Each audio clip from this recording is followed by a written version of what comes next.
po kayo sa Manila tuwing Wednesday. Isa pang magandang balita na nanggaling po sa kanina. Yung mga PWD natin, Person with Disability, yung 17 pababa, meron na rin pong allowance na 500 buwan-buwan. Yan. Hindi lang po yan, ang dami pong nagawa dito sa kanina sa Manila. At siyempre, nandiyan ang mga magagaling natin na direktor at may kasama pang medical mission at ang dami programa sa likod po. Mamaya maririnig niyo po yung ano po yung nasa likod natin. At yun lang po, hindi ko na po papakabay pa. Maraming salamat po sa inyo. At stay safe, stay healthy, stay happy always, mga bata Maynila. At ngayon po umaga, nais ko pong ibigay sa inyo ang napakasipag, napakaganda, napaka-sexy, at hands-on sa paglilingkod sa ating bayan. Ang inspirasyon po namin bilang lingkod bayan, Mayor Hani Lacuna Pangan! Hello! Lahat kayo nakatingin. Sa Kongreso, talaga namang idol ng lahat. Hindi lang po taga-NCR, hindi lahat ng buong Pilipinas. Yan ang issue po namin sa Kongreso.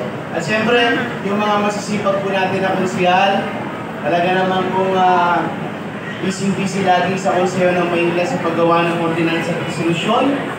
At siyempre, ang may dahilan, may utak ng lahat kung meron tayong kalinga sa Maynila at napakagandang programang nilunsad ng lokal na pamahalaan. Siyempre sa panguna ni Mayor Hani Lacuna Pangan. At maraming salamat po sa oras na ibinigay nyo para tayo magkasama-sama ngayong umagang ito.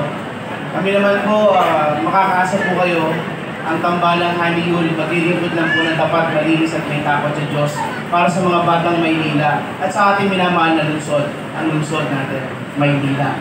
At ito po sa Kalinga, ang dami pong naging resulta po nito na magaganda para sa lahat ng batang Maynila. Sa ating mga lolo't lola, alam niyo na po ba na libre kayo sa Manila City Wednesday? Hindi niyo po alam.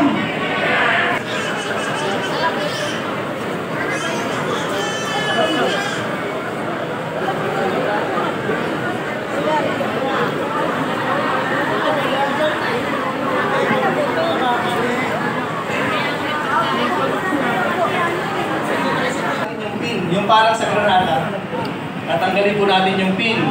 Then, aim the nozzle. Alin po ba yung nozzle? Ito po yung nozzle. Yung pinaka-hose niya. Tatanggalin yung pin. Aim the nozzle. Ano pong kasunod ng PA? Kasunod S. S na po. Ano po yung S? Squeeze. Squeeze the lever. Ito po yung lever, yung pinaka-handle. Squeeze lang po natin siya. Then, ano ba yung kasunod na isang S? Ibig sabihin po nun, para mo awalisin, sweep side by side. Ulitin po natin. P, pull the pin. Aim the nozzle. Doon po sa base ng pan. Kasunod, squeeze the lever. Then, yung last na S, sweep side by side.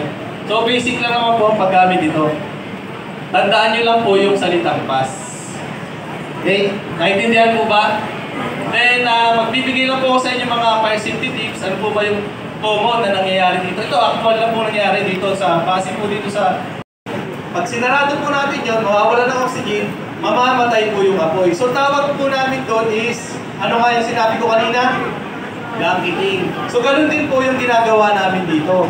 Babasahin po natin yung tuwalya o tela, kunyari nag-aapoy, then itataklog po natin. Kunyari, demo lang po, nag-aapoy siya. Tataklo po siyang ganyan, tapos, siyempre, mainit po yung pinakang bukasan nito. Kaya po natin binabasa. Then, saka po natin papatayin. Ano po mangyayari dun sa apoy? Mamatay.